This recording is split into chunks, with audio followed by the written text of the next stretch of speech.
Bull shot. October is bearish. Look at what stocks did today because it looks like a crash. Nvidia's down nearly 5%. That's a really big move. And remember, on average, when the S&P is down by 20% going into the fourth quarter, we decline by 3%. There's like a 70% chance we're supposed to be lower as well. So is this time really different? Well, remember, yesterday I warned you about the election being in focus, and that appears like it's part of what happened today. DJT is down by nearly 10%. After Donald Trump spoke to Bloomberg News today. ASML is also down by nearly 16. Whoa, what happened? The chip company announced pre-released earnings.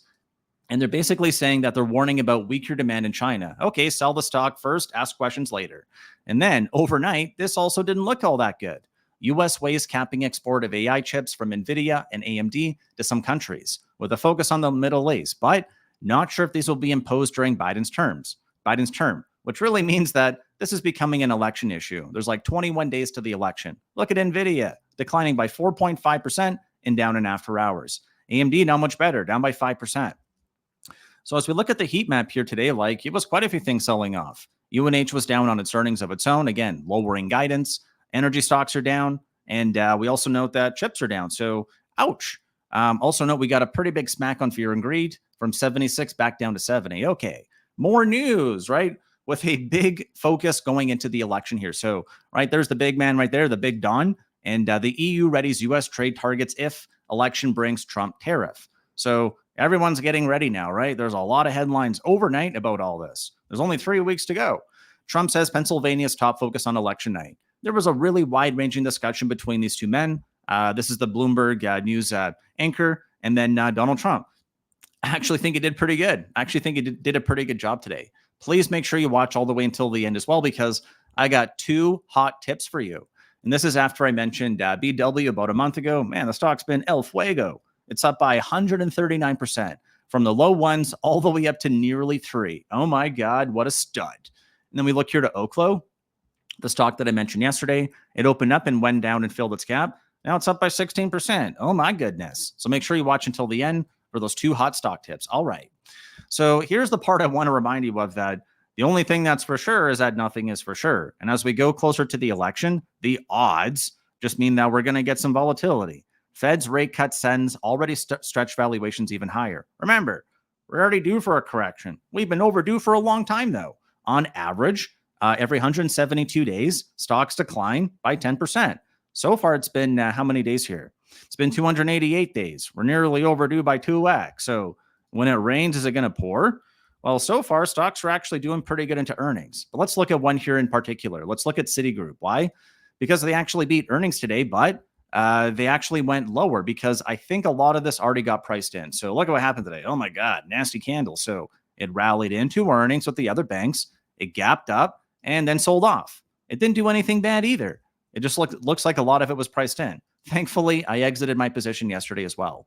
If you look at one other name like Johnson & Johnson, same thing, gap down, pump up. So the net effect here is that on average, stocks are actually doing okay. When I look here to RSP, it did okay for most of the day. And then the selling just started to really accelerate after the Donald Trump interview was over. So is that a coincidence? I don't know. But look right here, right? Boop, pretty much went down. The market's now focused on the potential risks of Trump tariffs and all that good stuff. So that's what happened today, right? In roughly 4 minutes. Talked about that. This added a lot of pressure today, along with ASML. So there's a lot of preemptive stuff happening right now. Please also remember that. Here's the 2 tips. I'll get to those at the very end.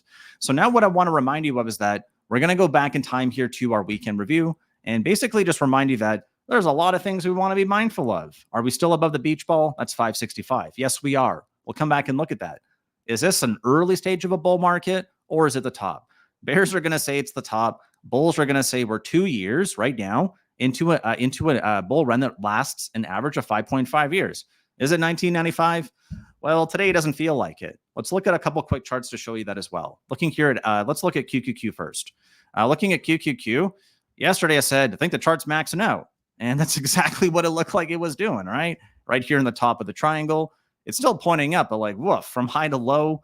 It's not a bearish engulfing candle, but that one doesn't look pretty. We filled the gap, which I talked about extensively yesterday, and now we're below it.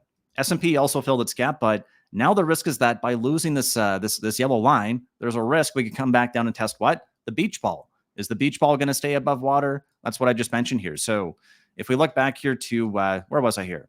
So the beach ball is above water, but if they get it back under, that's not good. It's called the bears are starting to flex. That'll be a little bit more obvious for us if we look at a higher time frame here, because as of right now, what's last week's high? 580.33. That's a failed breakout on the weekly. Failed break. That's not good. Look here at QQQ. It's also a failed break with a red candle. So what does all this mean? It means the potential for the bullish pattern starts to get a little bit less strong, and there's a potential for a bear recipe if this current pattern plays out. For us to be bearish on the week, we would have to lose last week's low. We would also stop going up at this angle of ascent, which is the uptrend. So that's scenario number one. We could get a fade going into election, right? There's 3 weeks away. That's 3 candles. It's going to be 4 with this one from this week. Or we power up to 600 and we just go higher after the election. All right, those are the 2 scenarios. That's it. That's all that can happen. Basically, we can note that the Russell is higher today too. So people are still actually net selling. Not net selling. I think they're rotating. And I say that because I'm seeing some individual names that are catching a bid today. Some individual ones that I bought yesterday that I'm quite happy to see up today. Walgreens. Talked about this one too on the stream. Up by 16%. I'm like, yeah, my portfolio did just fine today. Under Armour. You guys are probably familiar with this one too. Up by 3.6%. Wow. I'm going to ask you for a huge favor. If you could please consider smashing that thumbs up or subscribing to the channel. Thank you very much ahead of time. A couple other quick ones here, because you might be surprised to actually see that there's a pretty broad-based, broad range of stocks that are actually going higher. A lot of these ones here are cheap. It's part of the reason why they're going higher. Expedia trades at a forward PE of 10. People like it. They're buying it up. Even Tesla's up today, even with that bad news about them lying about the Optimus bots at their Cybercab event last week. All right, here's another one. Look at Zoom. Oh my God, it was down like 4% yesterday. Dead cat bounce today. It's actually looking pretty decent out there. There's a broad number of stocks going higher. Look at Boeing. So stocks appear like they are net selling. It looks like this is largely due to that $6.46 trillion, which now is looking for a place to call home. If they're still currently adding, at a certain point, that extreme greed we just showed you was going to manifest itself by people selling that and going and buying some stocks. All right, so a couple other really quick things here for us to go through. Looking at the weekend notes, let's just skim through here. So by the end of the week, we know exactly what we're going to have. Let's just look here.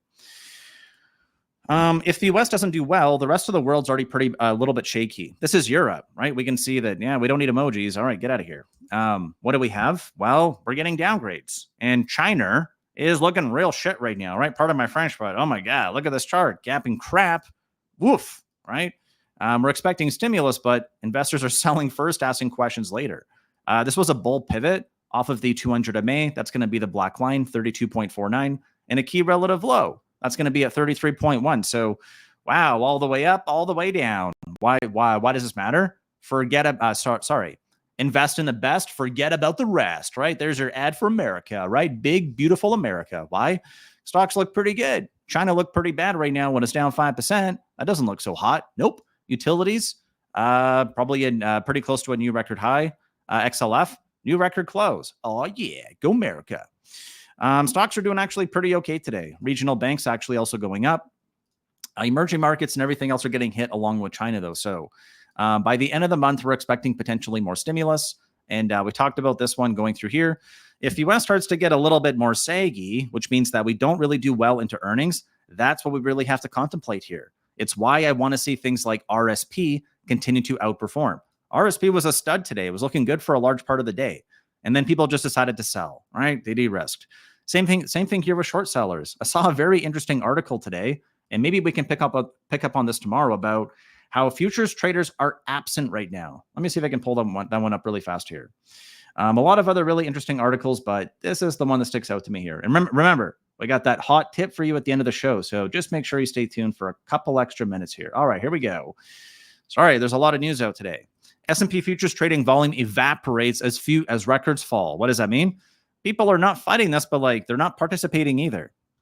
In the fast future trading days, volume in the S&P E-mini futures has consistently stayed below the medium-term average. And this is odd because going into the election, this is one way that people would generally get insurance. So while past US elections have quieted the market somewhat with lower volume in 2020 and 2016s, the readings aren't anything like as muted as we've seen now.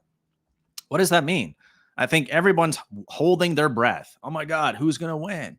And that's why what you saw today really shook the market. Why? Because Donald Trump actually looked pretty composed.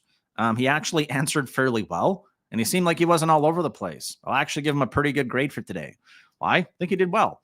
All right, here's those hot tips. So if we're going to see yields continue to go lower, that means that TLT and BND might be buys here. Here's the alerts. And the price. These things just barely closed above their alert prices. It's 94.45. I checked before we signed on. Here's the target for TLT. It's 98.5. Stop is 92. And for BND on a one-day time frame, it's good for up to 3 weeks. The target would be 75 and the stop would be 73.51. So these charts look pretty good. If you guys are interested, come hang out with me tomorrow at 9:15 a.m. and we'll go through these on the stream. Thanks so much and good luck out there.